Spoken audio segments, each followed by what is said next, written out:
মানুষের মনে ঈদের আনন্দ নেই, প্রিয়জনকে নতুন পোশাক ও ভালো খাবার তুলে দিতে পারেনি সাধারণ মানুষ, এমন অভিযোগ করেছেন বিএনপির মহাসচিব মির্জা ফখরুল ইসলাম আলমগীর। এর জন্য প্রতিটি জিনিসের সীমাহীন দাম বৃদ্ধি, সরকারের দুর্নীতি ও দুঃশাসনকে দায়ী করেছেন তিনি।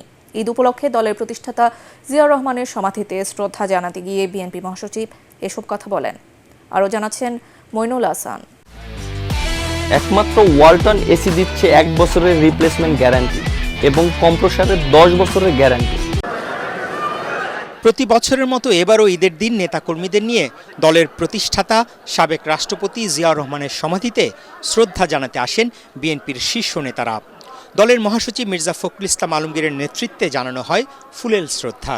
পরে তিনি বলেন, নানা কারণে কঠিন সংকটে দেশ, ম্লান হয়ে গেছে সাধারণ মানুষের ঈদ আনন্দ। বাংলাদেশের মানুষ এবার ঈদ তাদের কাছে একটা দুঃখ নিয়ে এসেছে। ঈদে কি করি আমরা?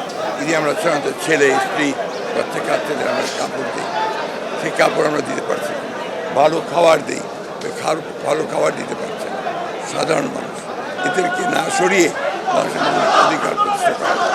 এক প্রশ্নের জবাবে মির্জা ফখরুল বলেন, বান্দরবানে কেএনএফ সন্ত্রাসীদের ব্যাংক লুট, থানায় হামলা প্রমাণ করে দেশের নিরাপত্তা ব্যবস্থা কতটা হুমকির মুখে। এই সরকার তো এসেছেই একটা মাত্র অ্যাসাইনমেন্ট নিয়ে। সেই অ্যাসাইনমেন্টটা হচ্ছে বাংলাদেশকে পরনির্ভরশীল করে দেওয়া, এবং প্রথমেই তারা সেটা বিডিআরের যে পিলখানের ঘটনা, সেখান থেকেই তারা সেটা প্রমাণ করে। বিডিআরের সৈনিকরা এখন পর্যন্ত কিন্তু জেল থেকে বেরোতে পারেনি। 16 বছর ধরে তার বিচারের অপেক্ষায় ধীরে ধীরে মৃত্যুর দিকে এগিয়ে যাচ্ছে।